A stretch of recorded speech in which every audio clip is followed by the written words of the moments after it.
Film ini dimulai dengan memperlihatkan sebuah penyerangan dari milisi atau pasukan Afghanistan terhadap para pasukan Inggris, di mana saat itu Statham berperan sebagai seorang sersan bernama Joseph Smith selaku komandan pasukan-pasukan tersebut. Dan film Hummingbird ini pun dimulai. Hummingbird sendiri merupakan sebuah pesawat tanpa awak milik sekutu yang berhasil merekam sebuah penyerangan terhadap bala tentara di bawah komando Joseph Smith, sekaligus menjadi saksi ketika dia menjadi satu-satunya tentara yang selamat dalam peristiwa tersebut. Cerita kemudian berlanjut ke 1 tahun kemudian, di mana Joseph didiagnosa mengalami gangguan psikologis akibat kegagalan misi tersebut, yang kemudian ditetapkan menjadi seorang buronan Departemen Keamanan setelah dinyatakan kabur dari rumah sakit militer Inggris. Situasi yang sulit ini pun membuat kehidupannya semakin berantakan dan terpuruk, sehingga ia pun memutuskan untuk meninggalkan keluarganya, yaitu istri dan 1 orang anak perempuannya. Sementara itu kini ia memilih menghuni atau tinggal di sebuah lorong gang di kota London sebagai seorang gembel bersama dengan pacarnya yang bernama Isabel. Dan demi untuk mengelabuhi para polisi dan petugas, ia pun mengubah identitasnya dan merubah namanya menjadi Joey. Pada suatu malam ia didatangi oleh 2 orang preman yang menguasai tempat itu yang langsung menghajarnya sampai babak belur. Tak sampai di situ saja, para preman ini mengejar Joey yang berusaha kabur seperti tidak ingin membiarkan si Joey tetap hidup. Sementara Isabel diminta untuk melarikan diri demi kesehatan fisiknya. Sedangkan Joey sendiri berlindung ke sebuah apartemen yang sedang ditinggal oleh pemiliknya.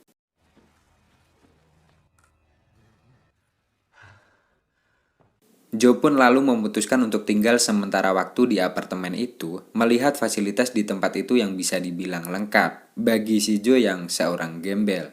Hingga saat waktu sudah dirasa aman, ia pun mencoba untuk keluar dan mencari tahu keberadaan pacarnya yaitu si Isabel.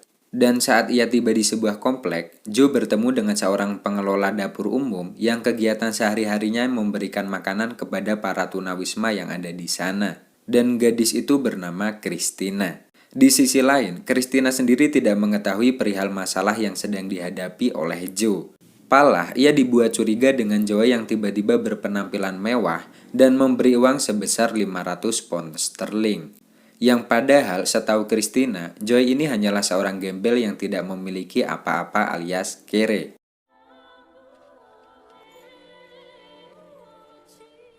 Sebagai seorang biarawan, Christina pun tak langsung jumawa dan menggunakan uang itu. Sebelum ia merasa yakin apakah uang tersebut uang halal. Christina bahkan sempat ingin menyerahkan kepada pihak kepolisian, namun temannya melarangnya. Karena memang polisi di masa sekarang pada mata duitan, meskipun itu hanya segelintir orang saja. Dan akhirnya Christina pun memutuskan untuk menghabiskan uang itu sendiri dengan membeli tiket sebuah konser balet idolanya di malam 1 Suro. For the farewell performance is £500. Di sisi lain, Joe tidak pantang menyerah dan terus mencari Isabel dengan memasang template di beberapa tempat di kota London. Hingga ia pun mendapatkan titik terang, ia mendapatkan sebuah pesan singkat dari nomor asing bahwa Isabel tengah berada di suatu tempat bersama dengan seorang pemborong proyek asal Rusia yang bernama Agus. Setelah mengetahui kabar tersebut, kini kekhawatiran dari Joe pun mulai timbul dan terlintas di bayangannya. Jika terjadi suatu hal buruk kepada kekasihnya itu, ia akan terjun ke dunia kegelapan untuk mencari pelakunya. Di hari berikutnya, ia pun mulai bekerja sebagai tukang juru masak di sebuah restoran, dan dengan pengalaman dan juga skill sebagai alumni tentara khusus, maka dengan hal itu tak butuh waktu lama bagi Joe untuk menjadi sosok yang sangat ditakuti dan disegani di jalanan.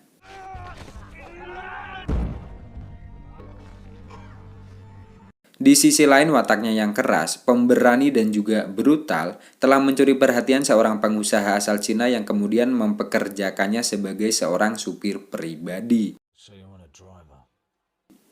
Singkat cerita, Joy pun menjalani hari-harinya layaknya seorang pria pada umumnya, yaitu dengan beberapa pekerjaan yang beresiko tinggi, namun berhasil melaluinya dengan sangat mulus. Bahkan dari uang yang didapatkannya kala itu, ia sempat mentraktir puluhan temannya sewaktu masih menjabat sebagai seorang gelandangan dulu.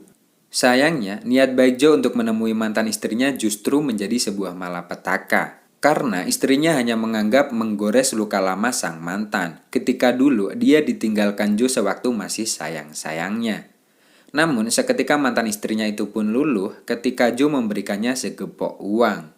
Di sisi lain ternyata Joe juga telah terpincut kepada Christina dan memberinya sebuah gaun mahal berwarna merah dan juga barang-barang mahal lainnya dengan ditambah secari kertas undangan makan malam.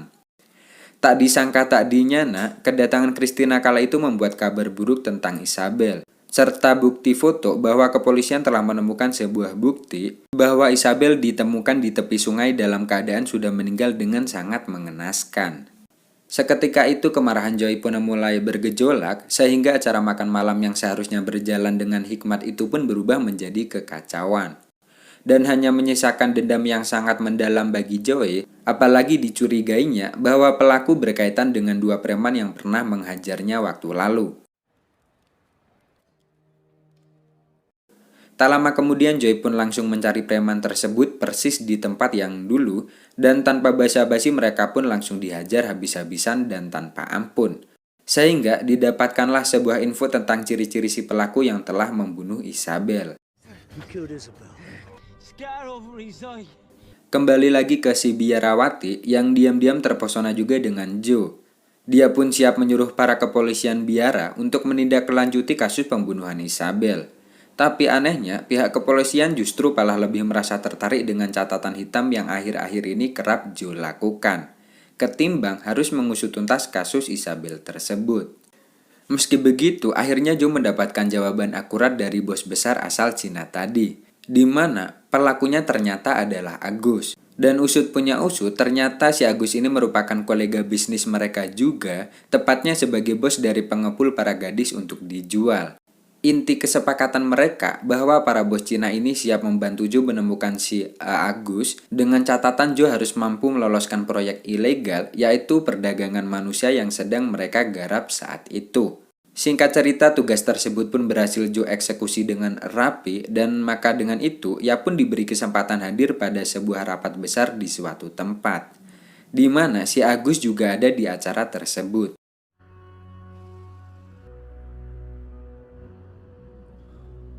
Sementara itu, si Christina sendiri semakin hari semakin kepincut dengan keperkasaan si Joe. Hal itu pun terlihat jelas saat ia berani bercerita tentang masa lalunya yang begitu gelap hingga menjadi seorang biarawati. Dan sebagai seorang pria perkasa, pastinya Joy pun harus memanfaatkan kesempatan tersebut dengan sebaik-baiknya.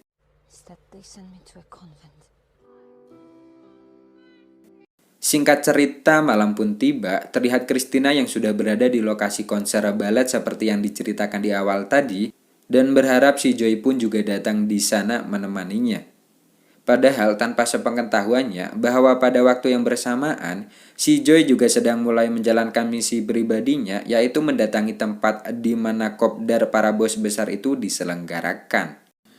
Dengan ciri fisik dari si Agus yang sudah diketahuinya, maka tak sulit bagi Joe untuk segera menemukannya.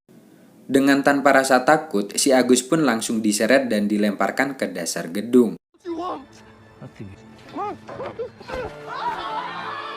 Dan tentu saja, keributan itu pun menarik perhatian para tamu undangan di tempat itu, dan terlebih lagi para pihak keamanan. Hingga pada suatu saat, Joe ditemukan Christina sedang terkapar dalam keadaan mabuk berat, dan pada waktu itu pula Joy pun mulai teringat dengan masa lalunya, di mana dulu ia banyak menyakiti orang, dan bahkan terkesan sangat tidak berperi kemanusiaan. Dan kini hal itu pun harus kembali terulang dengan keadaan yang sama. Adapun dengan mabuk amer, setidaknya bisa sedikit menghancurkan gejolak emosi si Joe ini untuk menuju kehidupan si Joe yang lebih baik lagi. Begitupun dengan Christina yang memilih pergi untuk melanjutkan pengabdiannya untuk memperbaiki diri dan menghapus kesalahannya di masa lalu. Di akhir film, si Joe pun terlihat berusaha untuk memperbaiki dirinya dengan menjadi sosok bertanggung jawab, tidak emosian, dan senantiasa melakukan hal yang berguna bagi orang-orang di sekitarnya. Tamat ending yang sangat amat sangat.